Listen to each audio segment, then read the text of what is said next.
മാന്യ പ്രേക്ഷകർക്ക് എൻ്റെ പ്രണാമം. ഭാരതത്തില് ധർമ്മവുമായി ബന്ധപ്പെട്ട ധന്യമായൊരു സന്ദേശമുണ്ട്. ധർമ്മോ രക്ഷതി രക്ഷിതഃ ധർമ്മമേവ ഹതോ ഹന്തി. ആരാണോ ധർമ്മത്തെ രക്ഷിക്കുന്നത് അവനെ ധർമ്മം രക്ഷിക്കും. ആരാണോ ധർമ്മത്തെ ഹനിക്കുന്നത് അവനെ ധർമ്മം തന്നെ ശിക്ഷിക്കും, ധർമ്മം അവനെ ഇല്ലാതെയാക്കും. ഇത് വളരെ സയന്റിഫിക്കൽ, ലോജിക്കൽ, റാഷണൽ ആയിട്ടുള്ളൊരു മെസ്സേജാണ്.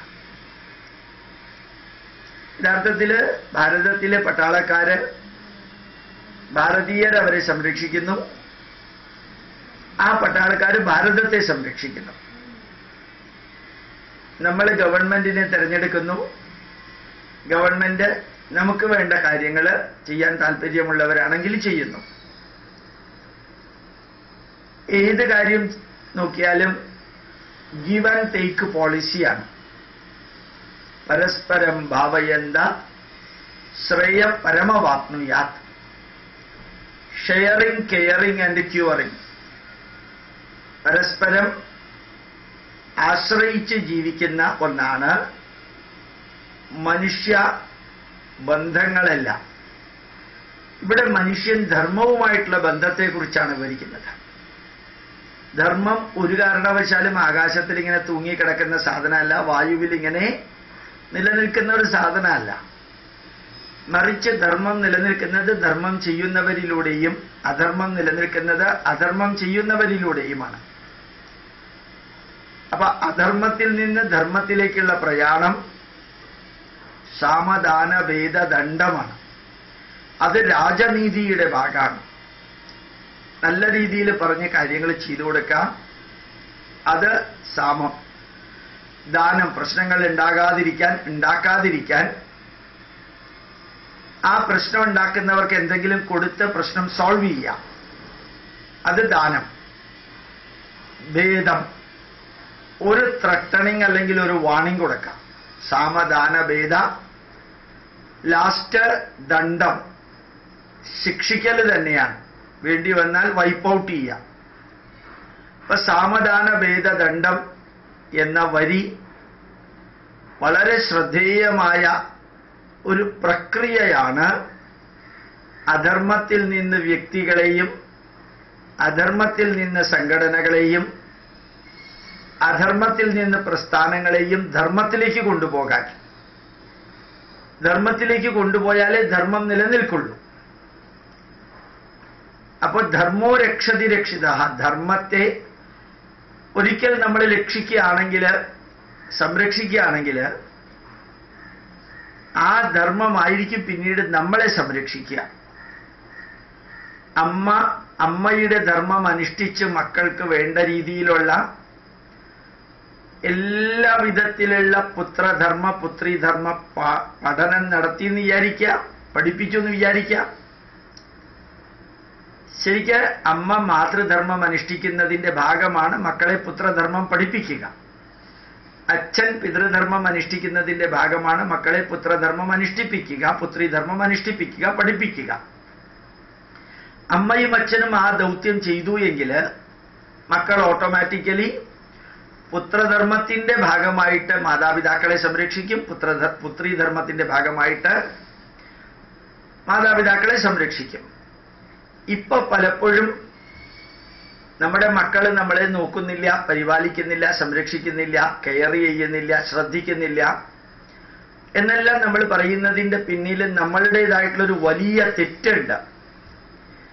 മക്കളെ നമ്മൾ ധർമ്മം പഠിപ്പിച്ചിട്ടില്ല.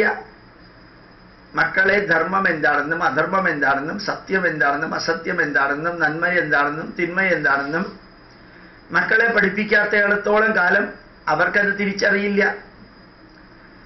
എംടെക് കമ്പ്യൂട്ടർ സയൻസ് പഠിപ്പിച്ച വ്യക്തിക്ക് ഒരു സർജറി നടത്താൻ സാധിക്കില്ല. എംടെക് കമ്പ്യൂട്ടർ സയൻസ് പഠിച്ച ആൾ സർജറി പഠിച്ചിട്ടില്ല, അതുകൊണ്ടാണ് അയാൾക്ക് സർജറി നടത്താൻ പറ്റാത്തത്. സർജറി നടത്താൻ അറിയാവുന്ന വ്യക്തിക്ക് കമ്പ്യൂട്ടർ റിപ്പയർ ചെയ്യാൻ പറ്റില്ല. എന്തുകൊണ്ട് സാധിക്കില്ല? അത് അദ്ദേഹം പഠിച്ചിട്ടില്ല. അപ്പം മക്കളെയും വേണ്ടപ്പെട്ടവരെയും ധർമ്മം പഠിപ്പിക്കാതെ അവനവന്റെ ധാർമ്മിക ഉത്തരവാദിത്വത്തിൽ നിന്ന് നമ്മൾ ഒഴിഞ്ഞു മാറിയതാണ് യഥാർത്ഥത്തിൽ സമൂഹത്തിൽ കുറെ അധികം അപച്യുതി ഉണ്ടാവാൻ കാരണം. അതൊരു അമ്മയുടെ കാര്യം മാത്രമല്ല, അച്ഛന്റെ കാര്യം മാത്രമല്ല, അത് പോലീസ് മേധാവിക്കും ഭരണാധികാരിക്കും ഭരണാധികാരികൾക്കും എല്ലാം ബാധകമാണ്. അവരവരെ ധർമ്മം അനുഷ്ഠിച്ച് മറ്റുള്ളവരെ ധർമ്മം അനുഷ്ഠിക്കണമെന്നും ധർമ്മം അനുഷ്ഠിക്കേണ്ട ഓരോ വ്യക്തികളും ധർമ്മം അനുഷ്ഠിച്ചാലേ ധർമ്മം പരസ്പരം സംരക്ഷിക്കുള്ളൂ എന്നും തിരിച്ചറിയാൻ പറ്റാത്ത വിധത്തില് നമ്മൾ ധർമ്മത്തിൽ ഡൈല്യൂഷൻ വരുത്തി, ധർമ്മത്തെ അഡൾട്രേറ്റ് ചെയ്തു. അപ്പൊ വ്യക്തികളുടെ ധർമ്മം അനുഷ്ഠിക്കുന്നില്ല. ആ വ്യക്തികളുടെ ധർമ്മത്തിന്റെ ഭാഗമാണ് അടുത്ത തലമുറയ്ക്ക് ധർമ്മം പഠിപ്പിക്കുക എന്നുള്ളത്. ധാർമ്മികമായിട്ടുള്ള ജീവിതം, ധാർമ്മികമായിട്ടുള്ള ബിസിനസ്, ധാർമ്മികമായിട്ടുള്ള വ്യവഹാരം, ധാർമ്മികമായിട്ടുള്ള കമ്മ്യൂണിക്കേഷൻ എന്നെല്ലാം നമ്മൾ പറയുമ്പോൾ ഈ ധർമ്മം എന്താണെന്ന് പറയണ്ടേ? ധർമ്മം എന്താണെന്ന് പറയാതെ എങ്ങനെയാ ധാർമ്മികമായിട്ടുള്ള ജീവിതം എന്ന വാക്കിന്റെ അർത്ഥം മനസ്സിലാക്കുക? അപ്പൊ ശരിക്ക് the one which is motivating you, നിങ്ങളെ ഉത്തേജിപ്പിക്കുന്നത് എന്തോ, the one which is directing you, നിങ്ങൾക്ക് മാർഗനിർദ്ദേശം നൽകുന്നത് എന്തോ, the one which is guiding you, ദിശാബോധം തരുന്നത് എന്തോ, ഡയറക്റ്റിംഗ് ദിശാബോധം, ഗൈഡിങ് മാർഗനിർദ്ദേശം നൽകുന്നത് എന്തോ, the one which is elevating you, നിങ്ങളെ ഉയർത്തുന്നത് എന്തോ, the one which is giving you the duty, responsibility and privilege. ധർമ്മം എന്ന വാക്കിന്റെ അർത്ഥം ഡ്യൂട്ടി, റെസ്പോൺസിബിലിറ്റി ആൻഡ് പ്രിവിലേജ്. അമ്മയുടെ ഡ്യൂട്ടി, റെസ്പോൺസിബിലിറ്റി ആൻഡ് പ്രിവിലേജ് ആണ് മാതൃധർമ്മം. അച്ഛന്റെ ഡ്യൂട്ടി, റെസ്പോൺസിബിലിറ്റി ആൻഡ് പ്രിവിലേജ് ആണ് പിതൃധർമ്മം. ആ പിതൃധർമ്മത്തിനകത്ത്, കുടുംബത്തിനകത്ത് അച്ഛൻ ചെയ്ത് തീർക്കേണ്ട ധാരാളം ധർമ്മങ്ങളുണ്ട്, ഉത്തരവാദിത്തങ്ങളുണ്ട്. അതുപോലെ അച്ഛന് അർഹതപ്പെട്ടതായിട്ടുള്ള സ്ഥാനമാനങ്ങളുണ്ട്, കർത്തവ്യമുണ്ട്. ഉത്തരവാദിത്വവും കർത്തവ്യവും അവകാശവും, ഉത്തരവാദിത്വവും കർത്തവ്യവും അവകാശവും ചേർന്നതാണ് ധർമ്മം. ധർമ്മം എന്ന വാക്കിന് ഈക്വലന്റ് ആയിട്ട് ഇംഗ്ലീഷിലൊരു വാക്കില്ല, മറ്റൊരു ഭാഷയിലും ഒരു വാക്കില്ല. ഭാരതം ഒരു ധർമ്മരാജ്യമാണെന്ന് പറയുന്നത് ഈ duty plus responsibility plus privilege ഓരോ പൗരനും പൗരധർമ്മം, ഓരോ രാജാവിനും രാജധർമ്മം, ഓരോ അമ്മയ്ക്കും മാതൃധർമ്മം, ഓരോ അച്ഛനും പിതൃധർമ്മം. അത് തീവ്രവാദികൾക്ക് മാത്രം ധർമ്മമില്ല, പിന്നെ MLA-മാർക്കും MP-മാർക്കും ഉണ്ടോ എന്ന് പലപ്പോഴും പലതും കാണുമ്പോൾ തോന്നാറുണ്ട് അവർക്കും ധർമ്മം ഇല്ല എന്ന്.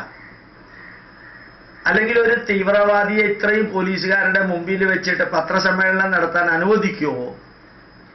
വെറുതെ ചിന്തിച്ചു നോക്കാം. അപ്പൊ ഈ ധർമ്മത്തിന് അപച്യുതി സംഭവിക്കുന്നത് ദുരുദ്ദേശപരമായ ലക്ഷ്യം മുമ്പിൽ വെച്ചുകൊണ്ട് അവനവന്റെ ധാർമ്മിക ഉത്തരവാദിത്വം ചെയ്യാതിരിക്കുക, അതൊരു കാര്യം. ദുരുദ്ദേശം മുമ്പിൽ വെച്ചിട്ട് അവനവൻ ചെയ്യേണ്ട ധാർമ്മിക കാര്യങ്ങൾ ചെയ്യാതിരിക്കുക. മറ്റൊന്ന്, എനിക്ക് സമയവും ഇല്ല സൗകര്യവും ഇല്ല, അവർക്ക് അവരുടേതായിട്ടുള്ള രീതിയിൽ ജീവിക്കാനുള്ള സ്വാതന്ത്ര്യമുണ്ട് എന്ന ധാരണയിൽ അവർക്ക് കൊടുക്കേണ്ടത് കൊടുക്കാതിരിക്കുക. പിന്നെയും ചിലരുണ്ട് നല്ല സ്കൂളിലാണ് പഠിപ്പിച്ചിരിക്കുന്നത്, അയച്ച് പഠിപ്പിച്ചിരിക്കുന്നത്, അതുകൊണ്ട് അവർക്ക് നല്ല രീതിയിൽ പഠിക്കാനുള്ളതൊക്കെ അവിടെ പഠിപ്പിച്ചിട്ടുണ്ടാവും. ഇത് മൂന്നാമത്തെ ധാരണ. ഒന്ന്, ദുരുദ്ദേശത്തോടുകൂടി ധർമ്മം പഠിപ്പിക്കാതിരിക്കുക, അനുവർത്തിക്കാതിരിക്കുക. രണ്ട്, എനിക്കതിന് സമയമില്ല, അവർ തന്നെത്താൻ അത് പഠിച്ചോട്ടെ എന്ന് പറഞ്ഞ് മാറി നിൽക്കുക. മൂന്ന്, മറ്റാരെങ്കിലും ഈ ധർമ്മം പഠിപ്പിക്കുന്ന ഉത്തരവാദിത്വം ചെയ്യുമെന്ന ധാരണയിൽ നിലനിൽക്കുക. നമുക്ക് ധാരാളം പേർക്ക് ആ ഉത്തരവാദിത്വത്തിൽ നിന്ന് ഒഴിഞ്ഞു മാറുന്ന സ്വഭാവമുണ്ട്. നല്ല സ്കൂളിൽ വലിയ ഫീസ് കൊടുത്തിട്ടാണ് പഠിപ്പിക്കുന്നത് എന്ന് പറയുമ്പോൾ ഓർമ്മിക്കുക, 40ഉം 45ഉം കുട്ടികളുള്ള ഒരു ക്ലാസ്സിൽ ഒരു ടീച്ചർ കൈകാര്യം ചെയ്യുമ്പോൾ സിലബസ് അനുസരിച്ചിട്ട് പഠിപ്പിക്കണോ അല്ലെങ്കിൽ ധാർമ്മിക കാര്യങ്ങൾ പഠിപ്പിക്കണോ? 7-8 മണിക്കൂറാണ് ഒരു കുട്ടി സ്കൂളിലുള്ളത്, ബാക്കി 26 മണിക്കൂറും ബാക്കി 16 മണിക്കൂറും ആ കുട്ടി നമ്മുടെ കൂട്ടത്തിലാണ്. നമുക്ക് 1-2 കുട്ടികളെ ഉള്ളൂ. അമ്മയ്ക്കും അച്ഛനും അവരവരുടെ മാതൃധർമ്മവും പിതൃധർമ്മവും അനുഷ്ഠിക്കണമെന്ന് പറഞ്ഞ് പഠിപ്പിക്കാൻ. ടീച്ചേഴ്സിന് ഈ കിട്ടുന്ന സമയം കൊണ്ട് 10-40 കുട്ടികളെ കൈകാര്യം ചെയ്യണം. സാറ്റർഡേ സൺഡേ നമ്മുടെ മക്കൾ നമ്മുടെ കൂടെയാണ്. അതേപോലെ തന്നെയാണ് യഥാർത്ഥത്തിൽ ഓണം വെക്കേഷൻ, ബാക്കിയുള്ള വെക്കേഷനുകളും സമ്മർ വെക്കേഷനുകളും എല്ലാം. അവിടെ ഒന്നും നമ്മൾ ചെയ്യേണ്ട ചെറിയ കാര്യങ്ങൾ, കുറച്ച് എനർജിയും കുറച്ച് സമയവും കുറച്ച് അറിവും മക്കൾക്ക് പറഞ്ഞു കൊടുത്താൽ നമ്മൾ മക്കളെ ധാർമ്മികമായിട്ട് എൻലൈറ്റൻ ചെയ്തു, നമ്മുടെ ധർമ്മം നമ്മൾ നിർവഹിച്ചു, മക്കളുടെ ധർമ്മം നിർവഹിക്കണമെന്ന് അവരെ ഓർമ്മപ്പെടുത്തി. ഒരു രാഷ്ട്രത്തോട് നമുക്കുള്ള ധർമ്മം, സമൂഹത്തോടുള്ള നമുക്കുള്ള ധർമ്മം, സംസ്കാരത്തോട് നമുക്കുള്ള ധർമ്മം, നമ്മുടെ കുടുംബത്തോട് നമുക്കുള്ള ധർമ്മം, നമ്മുടെ ശരീരത്തോട് നമുക്കുള്ള ധർമ്മം, നമ്മുടെ മനസ്സിനോട് നമുക്കുള്ള ധർമ്മം നമ്മൾ നിർവഹിക്കുകയാണെങ്കിൽ ഇവയെല്ലാം തിരിച്ചും ചെയ്യും. നമ്മുടെ മനസ്സിനെ നമ്മൾ ധാർമ്മികമായിട്ട് ഉയർത്തിക്കൊണ്ടേയിരുന്നാൽ ആ മനസ്സ് നമ്മളെ തളർത്താതെ നിലനിർത്തും. നമ്മുടെ ശരീരത്തെ ആരോഗ്യമുള്ളതായിട്ട് നിലനിർത്തിക്കൊണ്ടിരുന്നു കഴിഞ്ഞാൽ ആ ശരീരം നമ്മളെ ഇന്ന് ഉയർത്തിക്കൊണ്ടും വളർത്തിക്കൊണ്ടും കർമ്മനിരന്തരമാക്കിക്കൊണ്ടും ഇരിക്കും. അപ്പൊ ശരീരത്തിനെ ഉയർത്തുകയും വളർത്തുകയും ഉണർത്തുകയും ചെയ്യേണ്ടത് നമ്മുടെ ഉത്തരവാദിത്വം. അത് നമ്മുടെ ധർമ്മമാണ്. ശരീരമാദ്യം ഖലു ധർമ്മസാധനം. ശരീരമാണ് ധർമ്മത്തിന്റെ ആദ്യത്തെ സാധനം. സാധനം വസ്തു. ശരീരമില്ലെങ്കിൽ നമുക്ക് നമ്മുടെ ധർമ്മം അനുഷ്ഠിക്കാൻ സാധിക്കില്ല. അപ്പൊ എത്ര ധന്യമായിട്ടുള്ള ഒരു സന്ദേശമാണ് ഈ ധർമ്മം എന്ന വാക്ക്. ധർമ്മോ രക്ഷതി രക്ഷിത ധർമ്മമേവ ഹതോ ഹന്തി. ധർമ്മത്തെ രക്ഷിക്കുന്നവനെ ധർമ്മം രക്ഷിക്കും, ധർമ്മത്തെ നശിപ്പിക്കുന്നവനെ ധർമ്മം നശിപ്പിക്കും. നമുക്ക് നമ്മുടെ ധർമ്മം അനുഷ്ഠിക്കാൻ ഓരോ വ്യക്തിക്കും സാധിക്കട്ടെ. പ്രണാമം, നമസ്കാരം.